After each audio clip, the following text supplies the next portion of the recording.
Since U.S. President Donald Trump signed an executive order on Thursday to raise the tariffs on Canadian goods from 25% to 35%, the reaction in Quebec has been mixed. So we must stand up and fight to protect our economy and our jobs. After years of simmering tensions, Quebec has just detonated a political bomb. Premier François Legault made a shocking public statement: "We are assessing the possibility of organizing a new referendum on sovereignty." This isn't a vague political hint, it's an official signal of discontent, sent at a time when Quebec feels ignored, dismissed, and culturally erased by Ottawa. While the federal government struggles with Trump's trade pressure and growing discontent from Alberta, Quebec, Canada's cultural heartland, is now quietly preparing to walk away. Quebec is currently absorbing over 400,000 temporary immigrants, most of whom are managed under federal authority. Premier Legault has demanded a 50% cut, but Ottawa has offered no response. This growing pressure on infrastructure, housing, and social services is breeding public frustration. Quebec wants to accept between 25,000 and 45,000 permanent immigrants a year, depending on the results of consultations. That includes those in the family reunification program, as well as refugees and economic immigrants. Meanwhile, Quebec passed Bill 96 to protect the French language, but Prime Minister Mark Carney hinted that Ottawa might support a legal challenge to the bill in Canada's Supreme Court. That was the last straw. Legault responded publicly: "I don't feel the love. I don't feel the concern from the federal government." This wasn't political outrage, it sounded more like a breakup speech. Quebec once played a pivotal role in helping the Liberal Party win the 2021 election, but since then, key industries, aerospace, forestry, and fisheries have been virtually ignored in Ottawa's national economic recovery strategy. While provinces like Ontario and British Columbia received massive funding and strategic partnerships, Quebec was left out, becoming what many now describe as the forgotten pillar of Canada. The message is clear: if we're not valued, why should we stay? Alberta, too, is heading for the exit. Premier Danielle Smith has announced a referendum on separation in 2026 and even lowered the signature threshold required to bring such a motion to vote. Quebec took notice. Parti Québécois leader Paul Saint-Pierre Plamondon hailed Alberta's move as a model roadmap for Quebec. What once seemed like isolated frustration is now a coordinated political undercurrent, one fueled by regions that feel betrayed by the nation they helped build. This is no longer internet chatter or symbolic protest. Quebec has established a constitutional committee, launched citizen assemblies, begun drafting legislative frameworks for a full sovereignty transition. Meanwhile, recent internal polls suggest support for Quebec independence has risen from under 30% to nearly 40% in just a few weeks. This is no fleeting emotion, it's a political movement with real momentum. For a long time, we've been talking about trying to separate from Canada. Now we're seeing that out in Alberta. For the people in Alberta who want to separate, do you have any tips for them on how to actually Our success so far does not place me in a position to give them tips about what to do, but I could give them tips about what not to do. So how is Ottawa responding? Prime Minister Carney continues to craft speeches, recycle slogans, and hope silence will cool separatist flames. But neither Quebec nor Alberta is waiting. Quebec is no longer demanding attention. It is calmly and systematically walking out the door. And if Ottawa continues to rely on empty promises and reactive politics, then the question is no longer if Canada will split, but when. Canada intends to recognize the State of Palestine at the 80th session of the United Nations General Assembly in September 2025. Donald Trump does not support the creation of a Palestinian state and criticized Canada's decision on social media. That will make it very hard for us to make a trade deal with them, Trump said. The air in Ottawa is heavier than ever. With less than 1 day to go before the critical trade deadline, a political bomb has exploded across the border. Donald Trump has openly threatened to shut down trade with Canada after Prime Minister Carney confirmed plans to support Palestinian statehood if conditions are met. Just after midnight, Trump blasted on Truth Social. Wow, Canada has just announced that it is backing statehood for Palestine. That will make it very hard for us to make a trade deal with them. Oh, Canada! This wasn't diplomacy, this was a blunt ultimatum. Trump has hijacked the trade talks and turned them into a geopolitical pressure campaign. For months, negotiations have dragged on with slow progress. But now, Canada's political stance on the Israel-Palestine issue has triggered an economic threat. Trump views Canada's move as betrayal, especially while he tries to consolidate U.S. influence in the Middle East.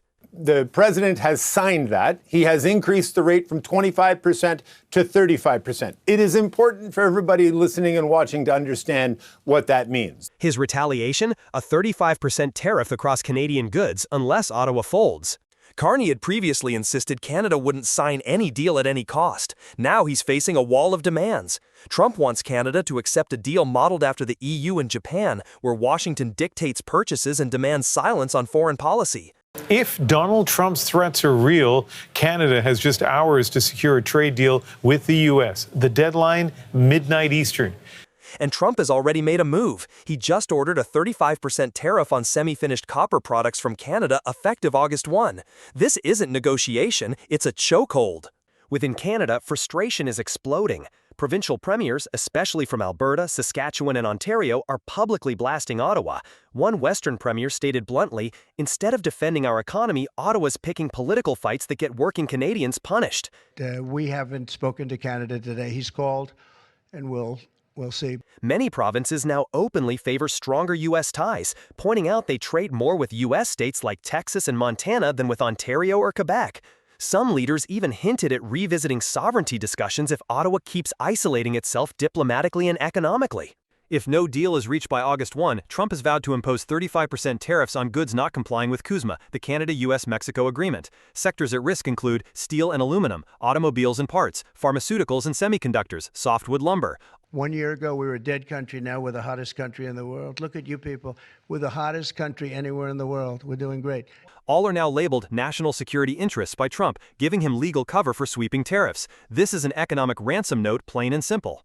Trump boasts about recent trade wins with the EU and Japan. Now he's sending a clear message. If Canada doesn't obey, I'll just slap tariffs and move on. Meanwhile, Canada's negotiators have little room to maneuver. Despite appearances, both Ambassador Kirsten Hillman and Trade Minister Dominic LeBlanc acknowledge the odds are low for a deal before the deadline. Even Carney, while in PEI, said talks had entered an intense phase, a diplomatic way of saying everything's falling apart. This is no longer about trade, it's a raw power struggle, and Canada is caught in the middle. Trump has laid out the terms: surrender political independence or suffer a full-blown economic assault. Ottawa may be trying to hold the line, but time is running out, and the real question now isn't whether Canada will suffer, it's how deep the damage will be, and who, in the end, will pay the price. U.S. President Donald Trump's trade deadline is just 3 days away. While in Washington last week, Canada's negotiating team downplayed the likelihood of a deal by Friday. Today, though, Trump's Commerce Secretary says that deadline will not be delayed any further. We're standing up for Canada, Canadian interests. Of course, the United States is looking out, the President's looking out for the interests of American workers.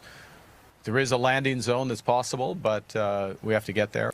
While the world watches as the United States signs major trade deals with Japan and the European Union, Canadians are left staring at a deafening silence from their own government. Ottawa has failed to secure a comparable agreement with its closest ally, while others race ahead. The cold shoulder from Washington has stung Canadians deeply, and in the western provinces, it sparked something more dangerous, a sense of abandonment. Across Alberta and Saskatchewan, people are asking a chilling question. Has Ottawa stopped representing us altogether? Premier Danielle Smith of Alberta no longer hides her anger. We contribute tens of billions to Canada's economy every year, but when it comes to negotiating with the U.S., Ottawa hesitates. Japan and the EU got 15% tariffs on cars, and we're still waiting for a framework. Well, look, I mean, tariffs are their own punishment. If you're mad at the other guy, you don't punch yourself in the face. That's what I look at tariffs. Saskatchewan Premier Scott Moe was even more blunt. If one day Americans ask, who's our real partner, Alberta or Ottawa, I think the answer is already obvious. Japan and the EU both secured import tariffs on automobiles reduced to just 15%. Meanwhile, Canada, a neighbor and historic ally, remains in limbo. President Trump flatly stated, "We haven't had much luck with Canada. Maybe it's better to just impose a tariff." They're going to pay a tariff. I'm going to keep it minimal. I'm going to keep it, I'm not looking to hurt countries. I could do that too, but I'm not looking to do that. That single comment sent shockwaves through Canada's auto industry. While others were securing access, Canada was stuck defending its existence at the table. This growing dissatisfaction has poured fuel onto the fire of separatist movements. Alberta recently passed legislation to lower the threshold for triggering referendums, allowing only 177,000 signatures instead of over 600,000. Though the provincial government hasn't officially endorsed secession, groups like the Alberta Prosperity Project claim to have already gathered over 250,000 signatures. In Saskatchewan, public unrest is building. While the premier has not committed to a referendum, pressure from citizens is mounting by the day. If Ottawa won't listen, one organizer said, we'll force the conversation. Will happen whether the majority want it or not. It's all right to vote. Alberta and Saskatchewan send most of their exports not to Ontario or Quebec, but to U.S. states like Montana, Idaho, and Texas. Many farmers in Saskatchewan have been blunt. I sell to Americans. I don't see Ottawa buying anything from me. Ottawa's inability to secure new trade terms only reinforces the reality on the ground. These provinces are already economically tied to the U.S. Whether Ottawa acts or not, the West is drifting, and not quietly. So Alberta historically has the highest levels of real GDP growth, highest levels of real GDP per person. Analysts now warn that without a major shift in Ottawa's posture toward trade and provincial autonomy, the separation movements could become unstoppable.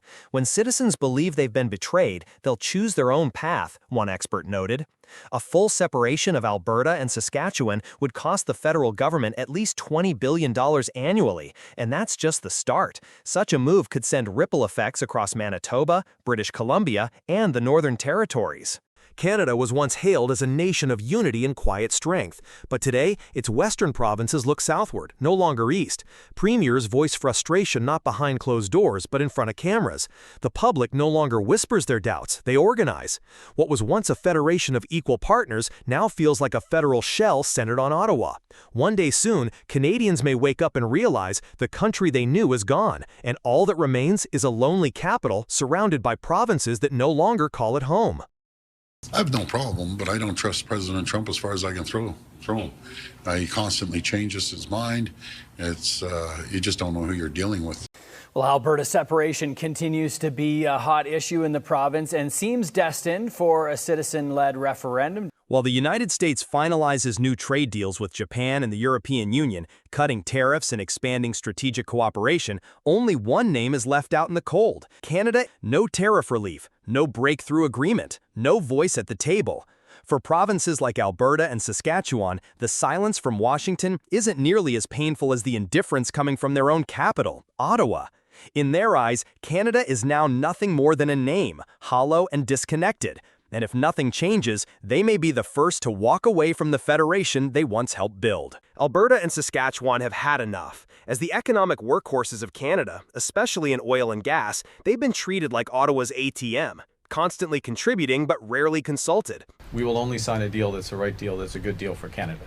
We're representing Canada, we're standing up for Canada. The United States and Canada can do many good things together. When the U.S. offered the EU and Japan tariff deals as low as 15%, Canadian exports still faced a looming 35% rate, especially on critical goods like automobiles, steel, and softwood lumber. For Alberta, which accounts for over 70% of Canada's oil production, it's not just unfair, it's strangling. And what's worse, Ottawa is silent. Alberta recently passed the Sovereignty Act, granting the province power to ignore federal laws deemed harmful. Another bill lowered the threshold for triggering a referendum from 640,000 signatures to just 177,000. I take that seriously, and I hope that the federal government takes that seriously. Smith believes separatist sentiments were created by Ottawa. She argues it's up to the federal government to fix it, pitching proposals like coast-to-coast oil and gas shipping access. While the government hasn't officially announced a vote, the Alberta Prosperity Project claims to have collected over 250,000 signatures. Verified or not, the message is crystal clear. If Ottawa won't listen, Alberta will speak for itself. Meanwhile, Saskatchewan hasn't gone as far, but the winds of change are stirring. Talk of greater autonomy is getting louder. Western businesses are growing impatient. More companies in energy, logistics, and construction are relocating to U.S. border states like Montana and North Dakota. A CEO in Calgary put it bluntly, "We're already operating like we're part of the U.S. economy. Ottawa just makes things harder." Industry, businesses, Canadians, they are anxious and they are concerned. They don't like they don't deserve the uncertainty that's been thrust upon them. The reality? Without any formal declaration, Alberta and Saskatchewan are already behaving like sovereign economies. They're not waiting for Ottawa's permission, they're finding ways to survive. Canada won't break apart in a civil war. It'll erode quietly, from indifference and distrust. When one side pleads for action and the other offers empty debates and delayed negotiations, collapse becomes inevitable. Worse still, the trade deals Ottawa once hoped to secure are slipping away. The U.S. is finalizing preferential terms with major economies, while Canada, its closest neighbor, is being labeled difficult, non-priority, and even not worth negotiating with. One day the name Canada may still exist on a map, but its heart, Alberta, Saskatchewan, and the western soul that drove its prosperity may no longer beat in unison. There will be no explosions, no sudden border lines. The loudest sound will be the quiet slam of doors from people who once called Ottawa their nation's center. And by the time the federal government realizes what's been lost, it may be too late. Because sometimes a province doesn't leave simply out of rebellion, but because no one ever fought hard enough to make them stay.